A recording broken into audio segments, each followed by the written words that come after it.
3 minutes ago, everything changed. A sealed file, buried deep within private estate records, was never meant to be opened, especially not by him.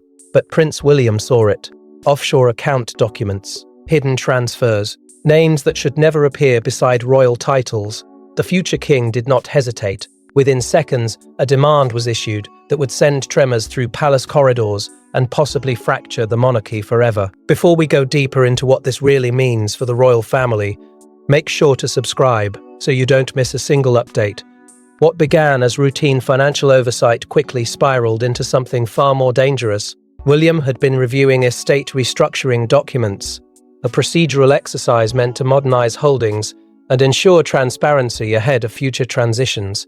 It was supposed to be uneventful, predictable, administrative, but buried inside a digital archive was a folder that did not belong.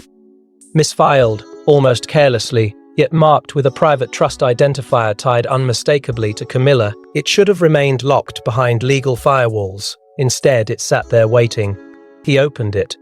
At first, the documents looked technical, layered with corporate terminology and jurisdictional clauses. Then the pattern emerged. Offshore accounts registered through shell corporations in territories known for discretion and silence. Transfers routed through complex pathways designed to obscure origin and destination. Dates overlapping with pivotal moments in royal restructuring. It was not a single anomaly. It was architecture, deliberate. Engineered, protected. For a long moment, disbelief held him still. This could not be what it looked like. There had to be explanation, administrative nuance, legal shielding, but the more he read, the clearer it became. These were not passive holdings inherited quietly.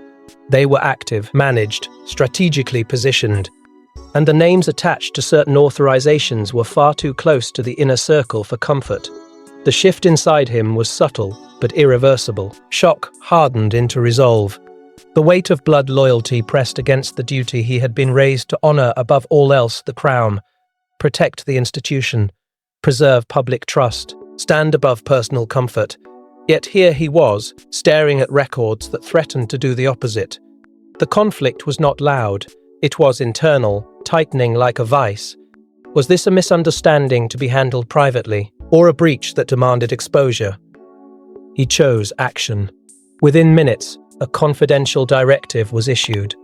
A forensic audit, comprehensive, immediate, uncompromising, not symbolic oversight, not a quiet inquiry designed to fade. A full examination of every financial channel connected to the trust. Legal teams were summoned without context. Senior aides were instructed with a tone rarely heard from him, controlled, but unmistakably firm. There would be no delays. No quiet dismissals. The reaction inside the palace was swift and stunned. Advisors who had expected routine restructuring discussions suddenly found themselves navigating something far more volatile. The urgency in William's voice carried a message few had ever witnessed. This was not a prince requesting clarification. This was a future king drawing a line. And with that line came a shift, quiet, undeniable. Power, once assumed to flow in familiar directions, now felt unsettled. Words spread carefully, but tension spread faster. Some interpreted his move as reform, others as rebellion. The silence from Camilla's camp was noted, heavy and strategic. No public statement, no visible alarm, yet beneath the composure, calculations were already unfolding. Because an audit of this scale does not simply uncover numbers, it uncovers intent, and William knew that once this process began, there would be no graceful retreat. Either the accounts would be justified beyond doubt, or they would expose vulnerabilities capable of reshaping public perception of the monarchy itself. The risk was immense, but so was the cost of doing nothing. What he held in his hands was not just documentation, it was leverage and possibly truth. But what William found was only the beginning, because buried within those offshore records was a timeline that raised even darker questions. It wasn't just the existence of the accounts, it was when they were created. The dates told a story no one was prepared to hear. Transfers made during pivotal royal transitions. Strategic deposits coinciding with private family disputes. Patterns too precise to ignore. Prince William didn't see coincidence, he saw intent. And the deeper he looked, the more it became clear that this wasn't an isolated account, it was a calculated financial architecture. The audit team began aligning timestamps against major institutional moments, and the overlap was impossible to dismiss. Several offshore entities had been established during periods when the monarchy itself was undergoing sensitive restructuring. Assets were shifted quietly during internal realignments of authority, at times when public focus was elsewhere and scrutiny was low. These were not random financial decisions made in isolation. They were timed, posised, almost synchronized with moments of vulnerability inside the royal household. More unsettling still were the movements recorded during the final years of Queen Elizabeth's reign. As the nation watched a beloved sovereign age with dignity, capital quietly flowed across borders. Transfers coincided with private meetings, advisory reshuffles, and evolving lines of succession. The numbers were precise. The routes were layered. Each transaction looked lawful on paper, yet together they formed a rhythm that felt orchestrated. William did not speak immediately. He absorbed, he calculated, and then he began asking the questions no one else wanted to voice. Camilla's influence had grown steadily in those same years. Her proximity to decision-making expanded as the institution prepared for inevitable transition. That alone was not suspicious. Influence shifts naturally within power structures. But when the timing of financial maneuvers began to mirror that ascent, doubt hardened into something sharper. Was this precaution, protection, or preparation for something larger? The idea that financial networks might have been constructed alongside political positioning unsettled even the most seasoned advisors. Legal teams moved quickly, attempting to confirm jurisdictional protections and establish whether these accounts were shielded under private trust law. International regulations were cited, confidentiality clauses invoked. But the more the lawyers examined the layers, the more complex the structure appeared. Beneath primary trusts were secondary entities. Beneath those, nominee directors and silent beneficiaries. It was a maze designed not merely for privacy, but for insulation. And insulation implies anticipation. William's questions grew quieter but more pointed. Who drafted the initial frameworks? Who approved the legal strategies? Were senior advisors aware, or had they simply processed paperwork without context? Silence from certain corners of the palace became noticeable. Hesitations during briefings lengthened. Some responses felt rehearsed. Others felt carefully incomplete. For the first time, the possibility that knowledge had been compartmentalized deliberately entered the conversation. Behind closed doors, Catherine remained composed yet unwavering in her support. She did not inflame the situation, nor she urged restraint. Instead, she reminded William of what had always mattered most. Public trust. Transparency would hurt, perhaps even fracture relationships, but concealment would corrode something deeper. Her steady resolve strengthened his own. This was no longer about family discomfort. It was about institutional survival. Every new document reinforced the same truth. This was not financial housekeeping. It was architecture built over time, reinforced during moments of royal fragility.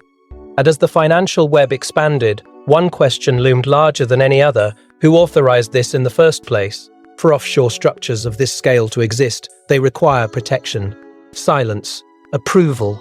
Someone had to sign off or deliberately look away. Was this an independent maneuver, or was the palace itself compromised? As whispers began circulating through royal corridors, Prince William faced a devastating possibility: that this wasn't just about Camilla. It might be about the institution itself. The audit no longer focused solely on transactions. It turned towards signatures. Authorization trails, legal endorsements stamped quietly at the bottom of documents few ever read closely. Each offshore entity had required formal registration, advisory validation, and structured oversight. Names began surfacing: trusted financial consultants, long-standing legal architects, figures who had served the crown for decades without question. Some signatures appeared routine, others felt strategically placed, as if layered for plausible deniability. William read each one carefully, understanding that ink carries responsibility. Then something unsettling happened. Two senior financial advisors became suddenly unreachable. Calls were redirected. Emails delayed. One reportedly left the country for personal reasons. Timing that convenient rarely is. Inside the palace, tension sharpened. Staff who once spoke freely now measured every word. Briefings grew cautious, filtered. It was not open rebellion. It was quiet alignment. Factions forming without declaration. Some believed the audit was necessary reform. Others feared it was an unnecessary detonation that could wound the monarchy beyond repair. When King Charles was informed of the full scope, his reaction was measured almost painfully so. He did not deny the existence of the structures, he did not defend them outright either. Instead, he urged restraint, stability, patience. His words carried the weight of a monarch who had waited a lifetime to wear the crown, and who understood how fragile public trust could be. But William heard something else beneath that caution. Hesitation, perhaps even fear, and that unspoken tension between father and son deepened into something far more complicated than disagreement. This was not simply a policy dispute. It was generational. William viewed transparency as survival. Charles viewed containment as preservation. One sought cleansing light. The other sought controlled shadow. Neither position was born of malice. Both were shaped by experience. Yet between them stood the uncomfortable truth that the audit was no longer a private matter. If exposed prematurely, it would ignite headlines impossible to contain. Media leak fears began intensifying as rumors of internal financial reviews reached investigative reporters known for relentless pursuit. Inside the family, the strain grew heavier, conversations shortened. Eye contact lingered too long or not at all. William's insistence was unwavering, but isolation crept in quietly. Allies remained, yet he felt the distance widening. It is one thing to challenge procedure, it is another to challenge legacy. Still, he reframed the narrative relentlessly, not as an accusation, not as a rebellion, but as protection. This is about safeguarding the crown, he reportedly insisted in private discussions. Not attacking it. The distinction mattered deeply to him. Whether it mattered to others was less certain. Every step forward tightened the pressure. Legal reviews exposed how deeply integrated these offshore frameworks were within broader estate planning. Untangling them would not be simple, nor would it be painless. And as advisors debated strategy late into the night, a quiet realization spread. If the audit revealed institutional oversight failures, the consequences would stretch far beyond personal embarrassment. They would question governance itself. William understood that the risk was no longer contained within financial columns. It was political, structural, potentially historic. And just as tensions reached their highest point within those palace walls, an unexpected complication threatened to turn this financial audit into a full-blown constitutional crisis. The palace has survived wars, divorces, and abdications, but financial scandal is different. Because money leaves trails, and trails lead to headlines. Intelligence reports suggested that journalists were already circling, sensing movement behind closed doors. If those offshore records surfaced publicly before the audit concluded, the damage wouldn't just be personal, it would be global. Prince William knew the clock was ticking, and silence was no longer safe. What had begun as a contained internal investigation was now brushing dangerously close to public exposure. Subtle inquiries from respected investigative outlets began arriving at the palace press office. Questions framed as routine clarifications carried a sharper edge beneath the surface. Anonymous tips had reportedly surfaced. Phrases like offshore trusts and royal financial restructuring started appearing in discreet communications between reporters. It was not yet a scandal, but it was approaching ignition. Even more troubling were signs that private communications might have been compromised. Encrypted discussions among senior advisors showed unusual access logs. Briefing summaries appeared to have been forwarded beyond intended recipients. No proof of deliberate leaks had surfaced, but the atmosphere thickened with suspicion. The fear was no longer hypothetical.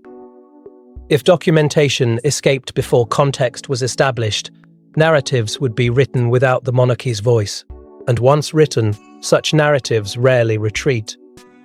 Behind closed doors, Catherine urged a different strategy than silence. She understood modern public perception in a way previous generations did not.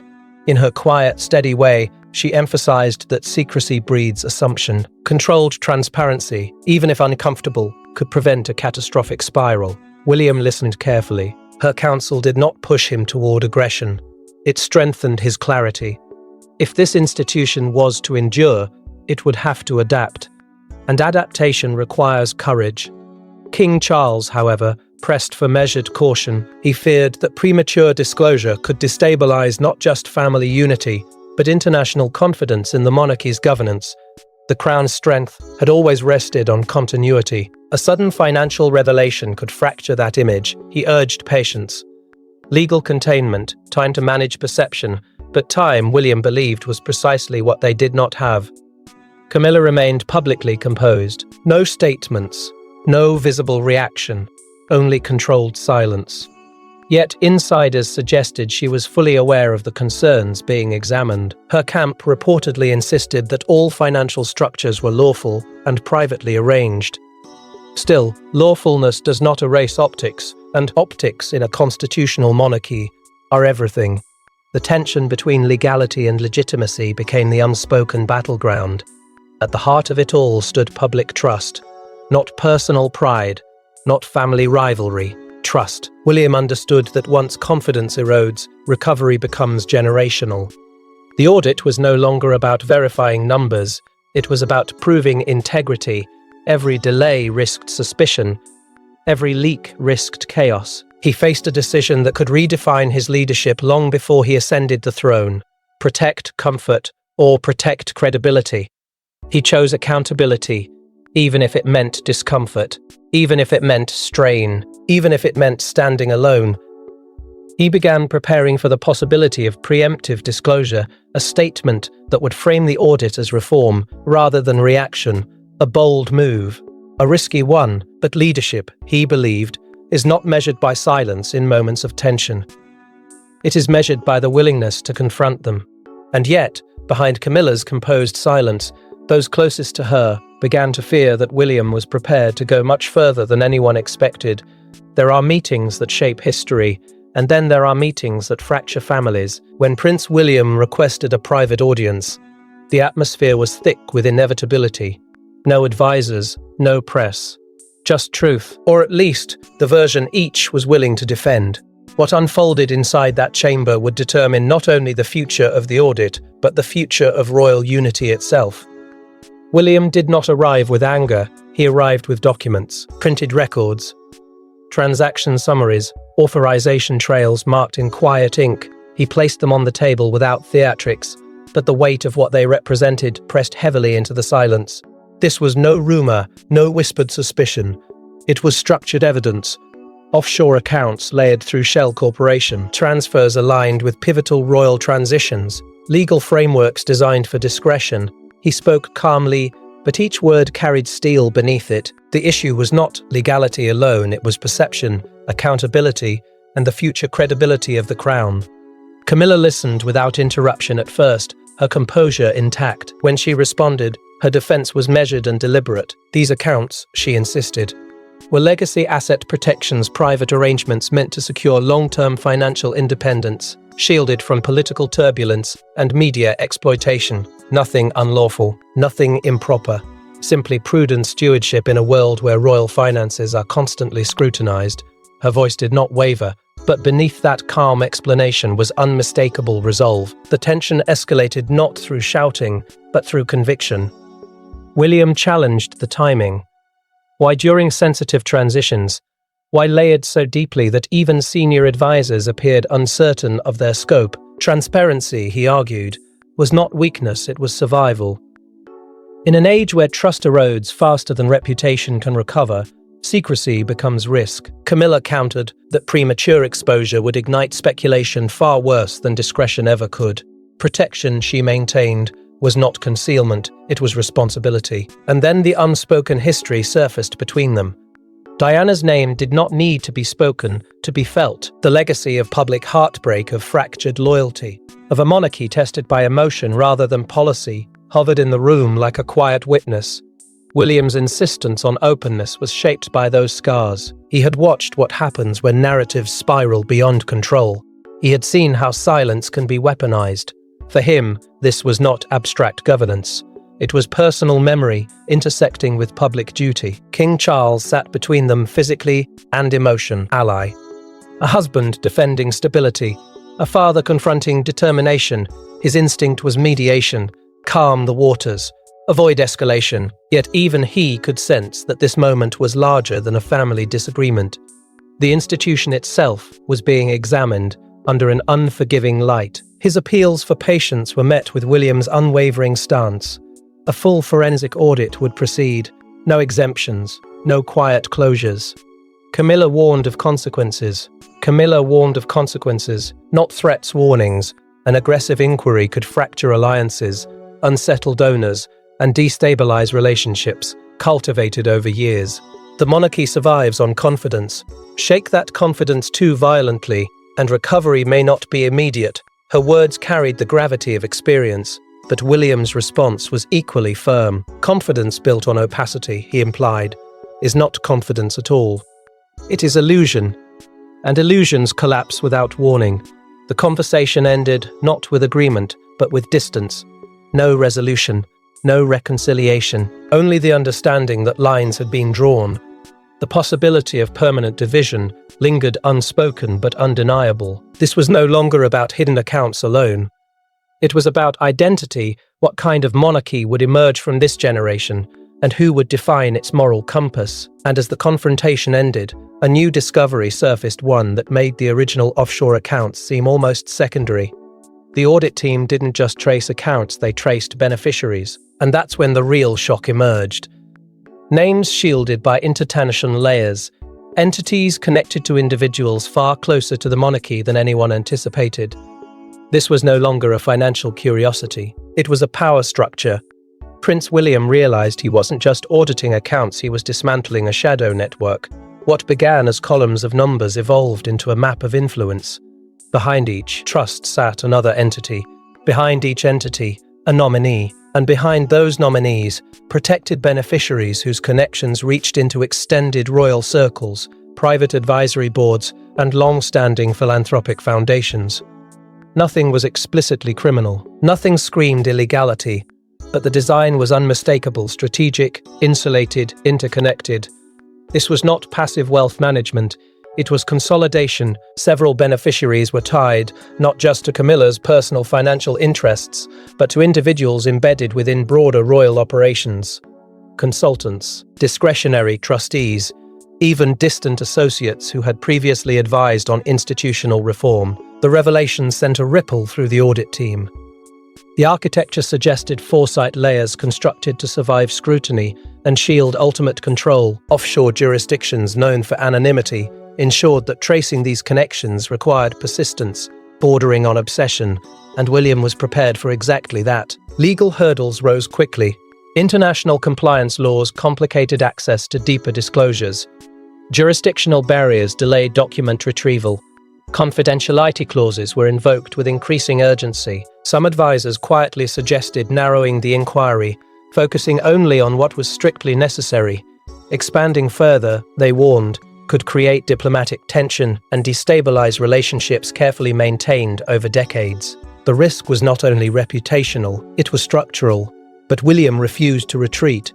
For him, this was no longer about whether funds were properly declared or taxes appropriately filed. It was about clarity.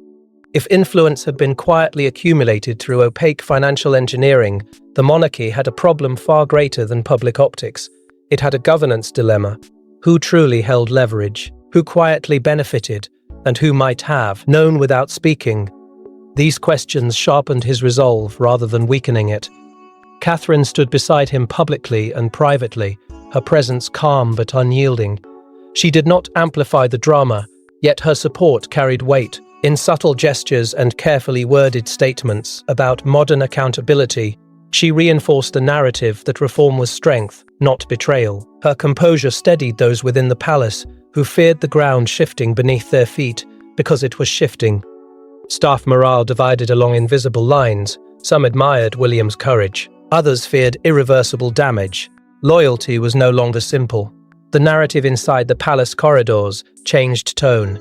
This was no longer framed as a financial oversight issue. It became a question of control. of influence that may have operated quietly behind ceremonial appearances. The deeper the team dug, the more apparent it became that these networks were designed to endure transitions of power. They were not temporary safeguards, they were embedded systems. And that realization altered everything, because dismantling such a network would not simply expose numbers. It would disrupt relationships, challenge authority, perhaps even redefine internal hierarchies that had operated unquestioned for years. William understood that continuing meant stepping into uncharted territory, where reform could be interpreted as rebellion and transparency as aggression. Yet stepping back now would suggest fear. The audit had evolved into something far more consequential than anyone anticipated. It was no longer about one individual's accounts. It was about the balance of influence within the monarchy itself. And as the investigation intensified, the most painful question finally surfaced. What would this mean for the future king's relationship with his father? This was never just about money. It was about legacy, loyalty, power. Prince William now stood at a crossroads: protect his father's reign or protect the institution's future. Every move he made could either preserve stability or ignite rebellion within his own bloodline. And for the first time, the possibility of generational rupture became painfully real. The private discussions between father and son grew heavier with each passing day. What began as cautious exchanges turned into conversations layered with unspoken history. Charles urged unity, reminding William that the monarchy survives not through confrontation, but cohesion. Public fracture, he warned, could weaken everything they were sworn to defend. The crown's strength rests on continuity, not internal exposure. His voice carried concern, not anger, yet beneath it lay a plea: do not let reform become rupture. William listened. He respected the weight of his father's reign, but he could not ignore the deeper current pulling him forward. To him, institutional integrity was not negotiable. If confidence in the monarchy eroded because of concealed financial structures, unity would mean little. He believed the public would forgive discomfort before they would forgive deception. And so the discussions, though calm in tone, carried sharp edges. Each man defended not ego but vision. Queen Elizabeth's values hovered like a quiet standard between them. William often reflected on her unwavering sense of duty. Transparency may not have defined her era, but trust did. She understood sacrifice. She understood that the crown must sometimes endure personal cost to maintain moral authority. William measured his decisions against that example. Was protecting family privacy consistent with that legacy, or did honoring it require difficult exposure? The question did not leave him. Catherine became a stabilizing force during those tense days. She did not take sides publicly, nor did she escalate rhetoric. Instead, she reinforced perspective. The monarchy was not a single reign, it was generational stewardship. William's burden, she reminded him, was not to preserve comfort, but to prepare for the future he would one day inherit fully. Her presence offered calm clarity in a moment when emotions could easily dictate action. For William, the audit evolved into something symbolic. It was no longer merely a financial investigation. It was a test of the monarchy's willingness to modernize under pressure. Reform would not weaken the crown, it could strengthen it. Yet that belief came with personal cost. He felt the weight of his future kingship pressing into the present. Decisions he made now would echo for decades. Leadership, he realized, was less about command and more about courage under strain. The monarchy itself stood at a moral crossroads. Preserve tradition through controlled silence, or embrace reform through uncomfortable truth. Neither path guaranteed peace. One risked stagnation, the other risked fracture. And between those risks stood a father and son navigating duty through different lenses. William understood that whatever happened next would define not only public perception, but private relationships. The strain was undeniable. Yet retreat felt impossible.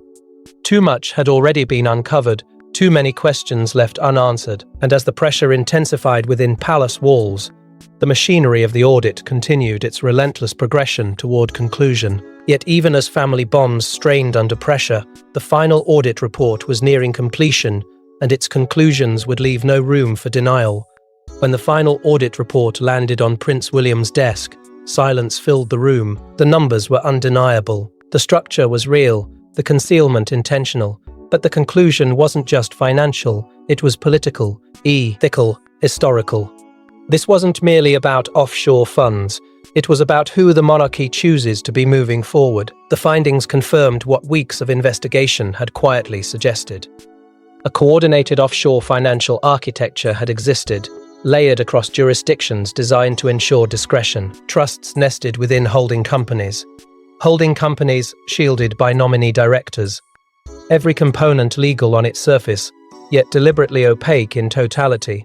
The report did not accuse, it documented. It did not speculate, it mapped, and what it mapped was intention. This had not been accidental complexity, it had been engineered distance between asset and accountability. There was no dramatic outburst when William finished reading. No visible triumph, only clarity. The auditors outlined recommendations with clinical precision, immediate restructuring of the identified trusts, voluntary disclosure measures to reinforce public confidence, and independent oversight mechanisms to prevent similar opacity in the future. The language was firm but neutral.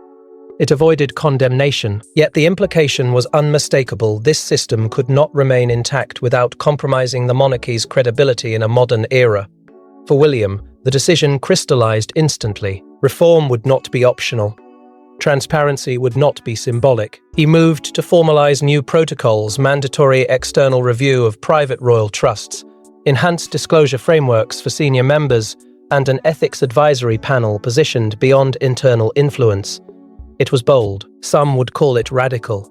But to him, it was evolution. A monarchy that could survive centuries could survive scrutiny.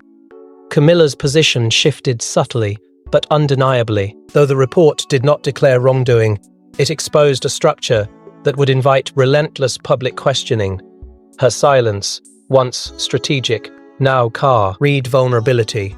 The shield of privacy had thinned. Advisors close to her recognized the shift immediately. Reputation in royal life is not destroyed overnight, but it can erode quietly. And erosion, once begun, is difficult to reverse. King Charles faced the most complex reckoning of all. The findings forced him to confront a reality he had hoped to contain. The choice was no longer between exposure and protection. It was between resistance and reform. His reign, still defining its legacy, now intersected with a pivotal moment of accountability. To oppose William's path risked appearing dismissive of transparency. To support it meant acknowledging that internal structures had required correction. Leadership demanded humility. Behind closed doors, strategy discussions intensified. A public announcement had to be drafted with surgical care. The narrative would frame the audit not as scandal, but as proactive modernization, emphasize reform, emphasize integrity, emphasize strength through openness. Yet even the most carefully crafted statement could not fully control interpretation. Media cycles thrive on complexity, and this story held layers. The monarchy stood on the edge of reinvention. For generations, it had balanced ceremony with quiet management. Now it faced an era where quiet management alone would no longer suffice. William understood that transformation carries discomfort, but stagnation carries risk. His choice was not simply about resolving an audit, it was about defining the character of his future reign long before it officially began. In that moment, success and strain existed side by side. Reform promised renewal. But renewal required fracture of old habits. Some relationships would shift permanently, some alliances would weaken, yet the institution itself might emerge stronger, more transparent, more resilient, more aligned with the expectations of a modern public. And as the palace prepared its statement, one truth became undeniable: this was not the end of the story. It was the beginning of a transformation. History rarely announces itself in advance. It arrives in moments like this one: a demand for an audit, a confrontation of power, a future king choosing reform over silence. 3 minutes ago, Prince William made a decision that may define his reign long before it begins. But in doing so, he may have reshaped the monarchy forever.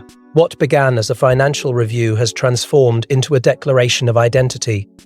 William is no longer seen merely as the heir preparing patiently in the wings. He has stepped into the arena as a reform-driven leader, willing to endure discomfort to defend institutional integrity. The narrative surrounding him has shifted dramatically. Where some once questioned whether he would challenge tradition, they now witness a man prepared to confront it.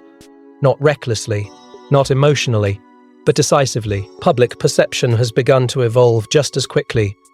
In an age defined by scrutiny and accountability, transparency resonates more powerfully than quiet preservation. The announcement of structural reform reframed the crisis. It was no longer about hidden accounts alone, it became a story of modernization under pressure. For many observers, this marked a turning point.